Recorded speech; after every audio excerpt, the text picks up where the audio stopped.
We shouldn't confuse ageism with ableism. There are people in their 30s, 40s, and 50s that confront ableism all the time.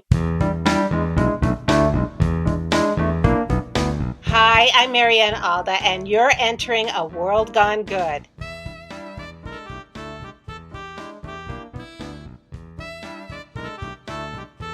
Well, hello, my name is Steve, and this is the place where we shine the light into the darkness or find the light in the darkness to brighten things up and remind ourselves that this is still a world gone good. Have you shared this show with your friends?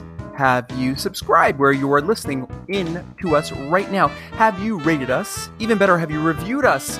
This is your good reminder that by sharing and subscribing and rating and or reviewing, you help us spread the good and help more people find us. So why not pause this right now and do one or two or all of those things, then come right back and listen to this episode as your reward. Oh no, he broke the podcast rule and said, stop listening. No, he did not. He simply asked you to help us throw some good around and keep listening. You can do two things at once. He believes in you, and so do I. And as always, we say thank you for helping us make this place a world gone good. Well, we have gotten back to good basics in the last two episodes, haven't we? 2 episodes back, we explored the good of making change in our lives. Our last episode, we embraced the good of connecting and reconnecting with wonder. And today, we are tackling our next good basic, age gone good. I find there are 2 kinds of people. People who proclaim their age with pride, they own it, and people who cringe like you just ask them how much they weigh. I've always been in the first option of choices there. I celebrate right where I am. And I remember back to when I turned 30, I had finally gotten this really good, steady job, and I decided to take a whole group of friends to dinner at Café La Boheme, this like super fancy restaurant in West Hollywood. I said, I'm buying, and we had the best night, not just because of the free eats, but because it felt so good to celebrate with my friends in the moment. A few weeks later, one of those friends who had been at my birthday dinner threw a 30th birthday party for himself at his place. I arrived ready to celebrate, full of energy. You're 30. And from the moment I stepped through the door, I could feel the vibe was not exactly celebratory. There were like 50 people there, and everyone was kind of quiet and sipping their drinks. It was like more of a wake than a birthday party. And I'm Jewish, so that says a lot. I found the birthday boy on his couch. He looked like he just lost his dog, surrounded by concerned-looking friends, all trading looks. I went over, I was like, hey, happy birthday! And he was like, what's so happy about it? I'm 30. What have I done with my life? And yeah, the rest of the night sort of went downhill from there. How was it possible I turned 30 and was all, fuck yeah! And he turned 30 and he was just, fuck. That's what we're going to talk about right now.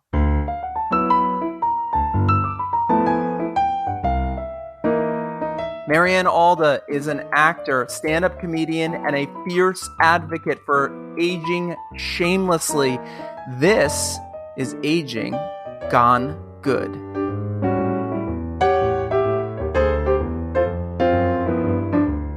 Well, Mariann, you are joining me because we are getting back to basics on World Gone Good, and by that we're just sort of simplifying the good. In the last couple shows, we've really narrowed it down. We did a show on change. We did a show on wonder. And today we're doing a show on something you're a little bit passionate about, and that is age. Aging. Yes, absolutely. I'm absolutely passionate about it. We all should be, because we're all aging all the time. I mean, from the time that we pop out of the womb, probably even before that, we're aging, we're growing, we're processing, we're doing, we're being. And what really pisses me off is that, it's like we grow up, and that's good. Everybody wants to grow up, but nobody wants to grow old. Right. And the fact is that if you're growing up, you're always growing old because you're growing older. But it seems to me that there's sort of this inflection point that all of a sudden you're going like, oh, it's good, it's good, it's good, it's good. Oh, it's bad, it's bad, it's bad, it's bad. And that's just ridiculous. Because as long as you're alive and as long as you're able to participate in this thing called aging, it's all good. But do we bring it on ourselves? Do we bring it on ourselves because we have regret of something we didn't do, or is it exterior forces telling us to be younger, to be this, to be that, to don't age? Well, I think it's exterior forces because age is certainly not celebrated in the media, and ageism is the last sort of acceptable prejudice. It's like older people are always the butt of the joke. I mean, for some reason, that's acceptable. Because we do it so easily, so off the cuff. It's so part of our culture that it's okay to make fun of older people, and I that sucks. And I'm a baby boomer, so I will say that my generation, the never trust anybody over 30 generation, probably brought it on ourselves. It's now starting to bite us in the butt a little bit. Wait. But Let's start there for a second. Let's hold it there for a second. okay. Where did that come from? I'm fascinated by that. Where did this fear that and I don't want to like make an umbrella blanket statement, and neither do you, right? But where did this possible fear that something's being taken away from me start, do you think? Or happen? Okay. It's not an easy No, no, no. question. And I'm confused. I want to make sure I answer it correctly. So repeat the question. So what Yeah. do you mean by what is being something being taken away from me? Well, so many of the people who fall in the boomer area Okay, feel watch it now. Watch it, Steve. I'm a Gen X. I'm a Gen Okay. X. Okay, we're good. We're good. I'm almost there. Don't worry. Many people of a certain age feel, I don't think it's just many. I think we grow into it in a certain way. We feel that things are being taken away from it. Is it that our youth is being taken away and we're suddenly struggling to hold on to things and we don't want other people to have things? Oh, no, no, no, no. I don't think that's, at least for me, I can only speak for Right. myself and some of my friends because we all kind of feel the Well, same no, way. please talk smack about Um, them. I want names. Go ahead. okay. No, we uh it's the fact that we're sidetracked. I can speak from personal experience. I'm an actress. I had a fabulous career for 30 years. Okay, shameless plug. I played Dee Dee Bannister on the ABC soap Edge of Night. I started on that show in 1981. I was in my early 30s. And from there, I started doing sitcoms. And I'm not going to go through my whole list of credits. You can Google me, okay? Go to IMDb. But when I hit like 50, in my early 50s, I fell off the grid as far as Hollywood was concerned. And I'm 74 now, so I fell off the grid 20 some years ago. Um, and it because of the internet, everybody can do the math. They figure out, they put your age out there so they know how old I am. They know how long I've been in the business, and they just stopped hiring me. Did I become a crappier actress? Did I suddenly become untalented and lose my ability and my skill set? No. As a matter of fact, I over the course of 30 years, I finally thought, oh, now I'm really good at this. I got it. I got some juice and some zhuzh. I'm ready to play to tackle all those major, amazing roles. And they were never offered to me. But you also did something very impressive because you're a woman of color. Yes, yes. And you have I don't want to say a strike against you, but that's another hurdle to get over because many of the friends I have who are actors are white blonde women who struggled after about. You need to learn. You need to meet more. You need to get out more, No. Steve. That came out really wrong. I have very diverse friends.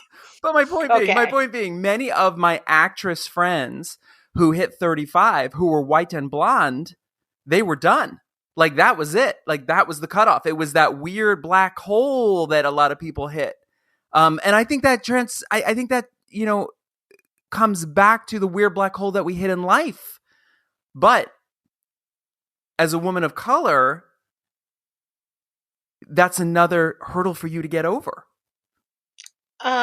Yeah, and as a woman, period, because Right, it's more right. difficult for women than Of it is course. for men. So there's the ageism, racism, and sexism, the big trifecta there that affected me.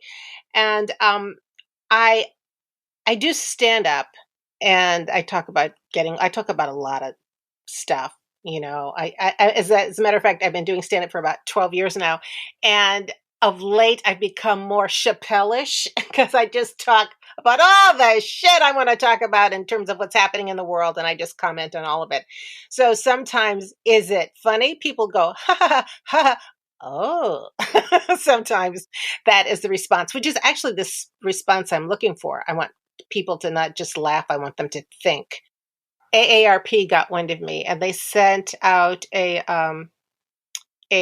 camera crew to tape my my thoughts on getting older. And it started out with an email that I sent them that began with, "I've been a woman and black all my life, but not even that prepared me for the discrimination I would face once I got to be old."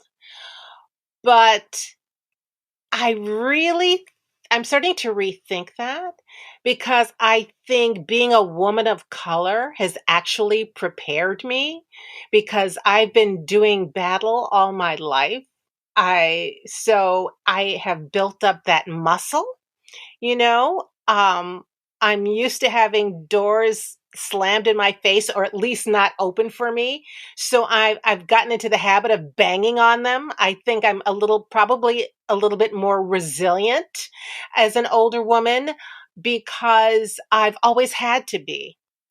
So, and my daddy, who grew up in the Jim Crow South, told me when I was a little girl, little colored girl, because that's what we were called back in the 50s.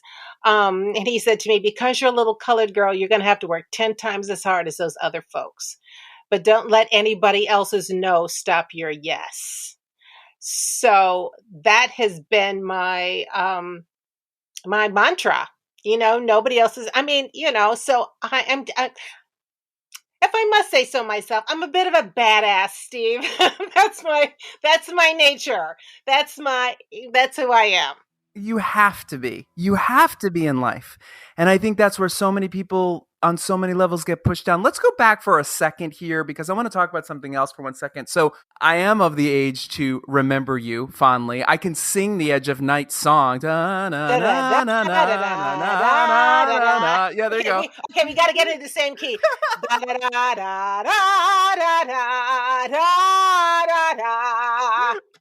There you go, Steve. And I remember you, and I remember when Oprah was coming on. I was like, who is this? Oh, this is a talk show. She's never going to last. Don't ever let me do programming. The thing Me about either. the thing about the Edge of Night was it was kind of a mystery show, and sometimes it purposely didn't make sense, and we allowed for it.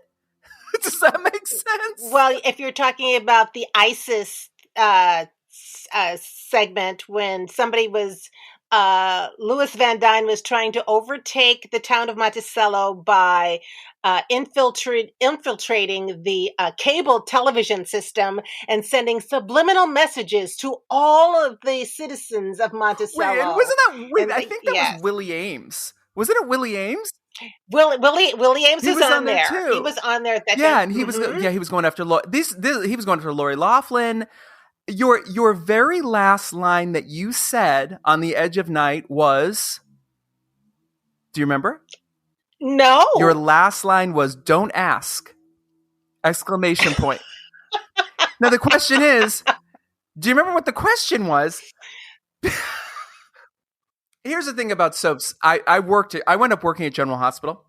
I wound up working at Days of Our Lives. I know how quickly you have to move as an actor. If this was a first gig, a first major gig for you, brain wise, you got to learn a lot of lines very quickly. You don't have many takes. You're moving at a very quick pace. What was that like? And now at the age you are at now, what would that be like for you? Um, Racina, that was a very ageist remark you Well, just made I'm asking because you you, made an assumption that it right? would be any different, and I'm going to tell you no, it Good. doesn't make any difference. Because for one thing, I have a solo show. I'm a writer, and that I do 75 minutes, and I remember things. When I do stand up, I did a 20-minute set last week. I write it. I remember it. Again, it's a muscle. Yeah. The more you work it, it will continue to work for you. It gets flabby if you don't use it, but I use it all the time. I think that's one of the reasons why I do stand up, to just keep the juices flowing, because eventually, um, I think, because, like you said, you're a Gen Xer. I think age wise, we're about to reach a tipping point where there's going to be so many people over the age of 60 that we can't be ignored anymore. Right. I think that's starting to happen a little bit right now. Um, but in terms of Edge of Night, my audition scene was 11 pages of dialogue. Oh my God. Okay, I've listened to some of your podcasts, so I know that you're kind of woo woo. So it's over. I will say that God prepared me for that, because I used to do a lot of television commercials. That's basically how I made my living. I do TV commercials, and I do way off Broadway at night. And but the year before I got Edge of Night, for some reason, I think I only booked one commercial that year, but I booked 12 industrial films. Industrial films are the worst. Sometimes it's just jargon because it's very corporate and you're just talking blah, blah, blah, blah, and it's just straight up memorization. And the money's not that great. Certainly not as good as commercials. But I thought, okay, Lord, why all these, why am I doing all these industrial films? Well, by the time I got the 11 pages of dialogue for Edge of Night, that muscle had been worked. So it was really, really easy for me. Right. Yeah, it's a muscle. Memory's a muscle. And there are all these myths about things that happen to you when you get older. And it's not necessarily true. And we shouldn't confuse ageism with ableism. Both of them are bad. But um, there are people in their 30s, 40s, and 50s that confront ableism all the time. And ageism and ableism don't necessarily go together. Ableism, or becoming disabled, something can happen to you at any age, but it's mostly associated with older people. And I have friends who are in their 70s who are marathon runners, and it's someone I went to high school with. She suffered a stroke in her 50s, and she came back from that and became a marathon runner in her 50s, and is now continuing to run into her mid 70s. So do you think some people allow themselves to get old, and I use that old in quotes, as a protective device, or giving up, or just set in their ways? What is it where's your spark is my question. Okay. Um, when the casting director stopped calling me, I still had to make a living. I was divorced at the time, and I had a child who was in college. I had to make a living. And I think actors have a natural curiosity about human nature, and I have been in therapy myself. I was just fascinated by hypnosis and hypnotherapy. So I spent a year in training to become a hypnotherapist. You can learn to hypnotize somebody in a weekend probably, but it takes longer to learn how to use it therapeutically. When I was working with clients, most of my clients were women at midlife, and a lot of them were suffering from depression. Now, my practice was in Encino, California. It's a very upscale neighborhood. So these women had money. They were highly educated. You would think that they would be happier with their lives, and they weren't. And I quickly realized that we as a culture have been hypnotized into believing that women lose value and social and sexual currency as we get older.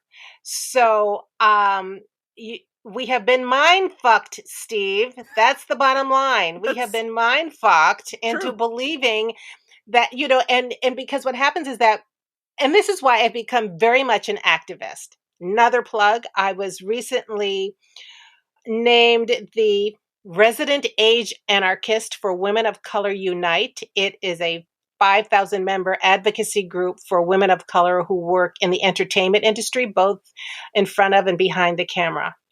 Cheryl Bedford, who was the president of the organization, heard me in a clubhouse room, you know, getting on my soapbox about ageism, and she said, "Oh, honey, we need you.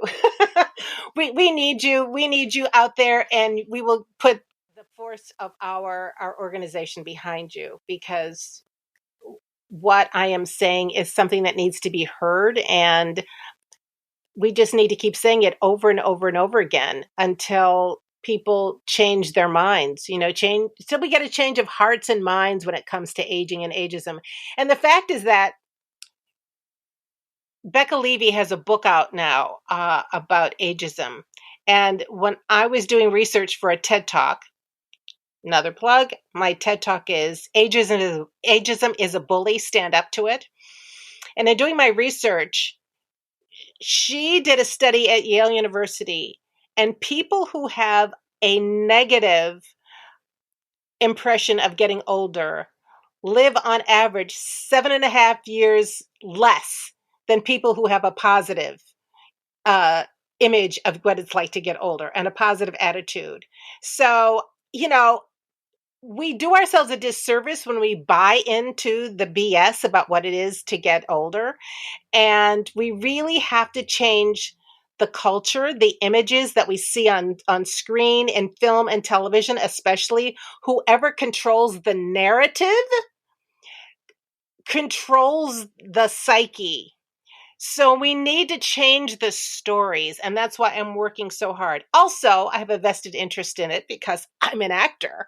I would like to be working on television. I love TV. I especially love comedy, but I just love working in television. For the last several years, I've been doing stand up in my solo show. Getting old as a bitch, but I'm going to wrestle that bitch to the ground. This is my solo show, but I did not become an actor to be a solo artist. I love you've worked in television. I love the camaraderie Right. with people and the community, not just with the other actors, but the actors that you get into the sandbox with to tell a story. But the crew, I'm a crew chick. I know I know the names of everybody in the set. I know the names of their kids. I bake cookies. I bring them to the set. My son will tell you I was the Kool-Aid mom when he was growing up. So that's just my nature. And I love being in that sandbox. So, on that note, which you just hit upon, presence, mindfulness. Yes. How does that play into who you are right now? Fuck old, fuck young. Right now. I operate on gratitude. I operate on gratitude and being in the present moment. I can only do the work in front of me. So I always have something to do. I love what it is that I do. I write. I, I'm a guest on podcasts talking about Here you are. aging, right? And I think gratitude. I think that's the key. Gratitude and generosity of spirit. So I'm grateful for everything that I receive, and I share it with other people. I mean, that's what makes the world go round. I love that. We close these shows with 3 questions, but before we get to them, I have to ask you a question, which goes back to your career. You were in The Wiz. With Diana Ross, yes. You were part of Annie M's party at the beginning of the movie. Yes. Did your character have a name? Were you a neighbor? No. Did you have to invent who you were? Like I always talk to actors about this, like when they get certain parts of like, did you have to create your own backstory? Like, what was the deal? Well, no, because Sidney Lumet, I auditioned for him. Actually, it wasn't an audition so much as it was an interview. And the way it was explained to me, I was Aunt and Uncle Henry and Auntie M's daughter. Oh, So which made me Dorothy's cousin. Yeah. So, and okay, here's another funny story. So when and this has to do with ageism too, probably. Back in the day in New York City, they would have open calls, casting how places would have open calls. I lived in the Bronx. If I had an audition in Manhattan and I had a couple of auditions and there was time in between, I'd go to the Equity Building and just hang out in the green room, or else I'd go and I'd go to open calls. Todd Champion was having an open call. They were the ones who cast the movie. So I'm going to Todd Champion. At the time, I had my little portfolio with me. I get off the elevator. The door is open. There are actors lined up sitting outside.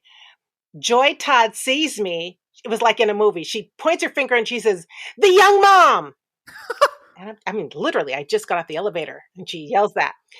And Fern Champion, her partner, says, "Nah, too old." Oh my God. I was in my late 20s, my son was 3.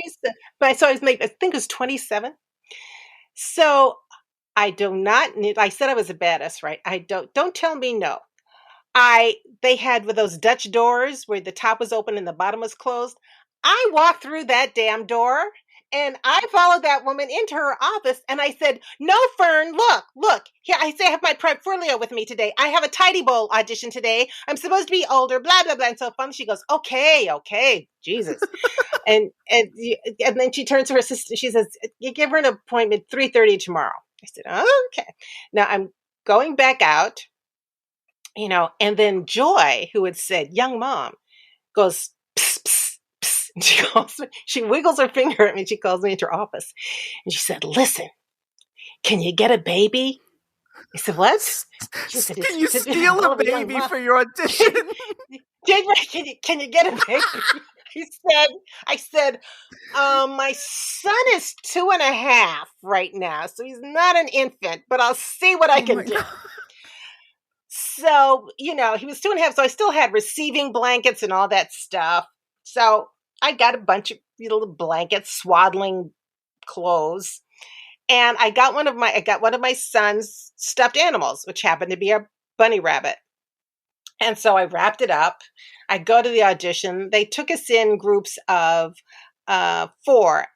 The Uncle Henry and Auntie M character and my character and my husband. So they took us in.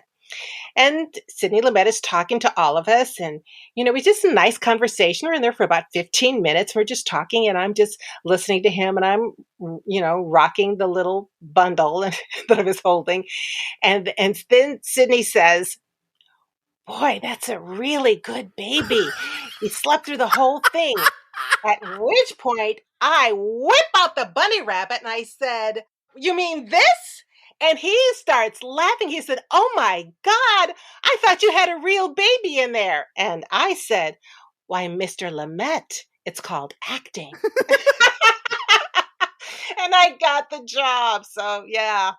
You gotta have, if you want to survive in this world, you need 2 things. You gotta have heart and you've gotta have balls. You've gotta have heart to not be, to allow yourself not to be beaten down when things don't go your way. You got to have heart, and you've got to have heart so that you don't become bitter, so that you keep your humanity and in the way you relate to other people in the world. You got to have heart and you got to have balls, because sometimes you just got to push your way and let people know, "I'm here and I'm not going. And I am telling you, I'm not going." Yeah, right. You got to do that. I'll tell you really quickly, and I always say this, maybe I'll edit this out. The greatest thing that I ever heard, I work for Mark Teschner at General Hospital. He's been the casting director there, I think, 30 years now. He's a great guy. And I know Mark. he's Yes. a sweet guy. he once told me, I said, what's the greatest submission you ever have gotten? And he said the greatest submission he ever got is he got a box and he opened it up and it was a woman's headshot and there was a high heel shoe in with it and a note that said, now that I got my foot in the door, ...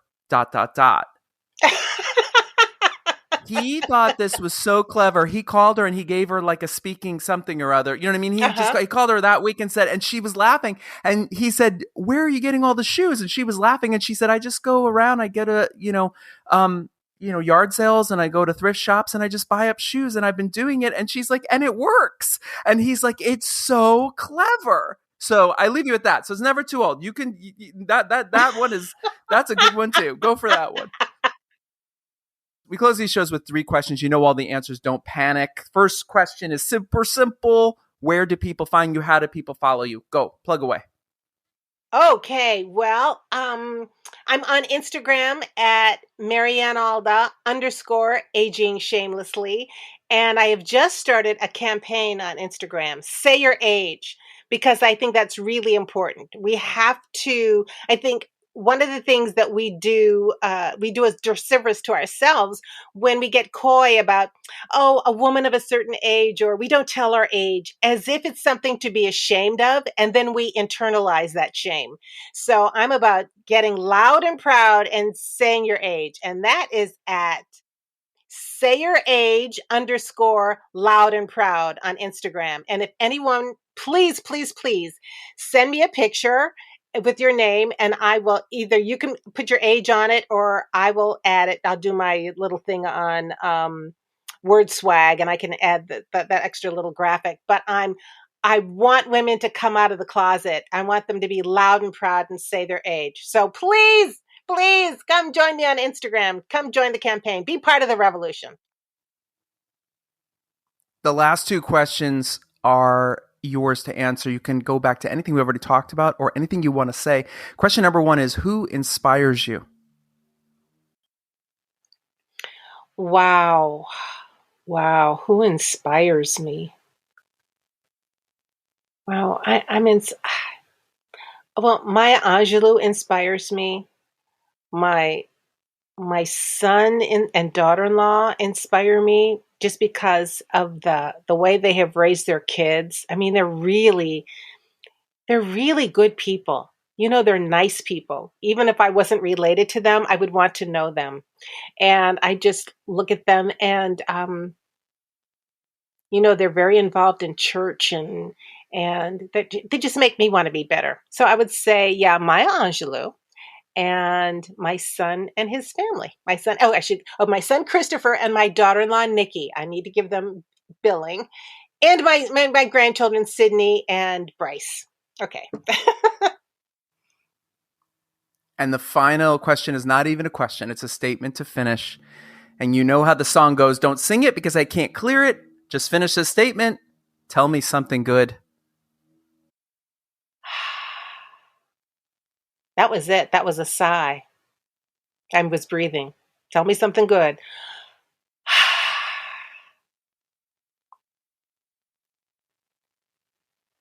That's it, Steve. Okay. That's what I'm going to go with. That's it. Tell me something good. Because if you're able to take a breath, that means you're still here. And that's good.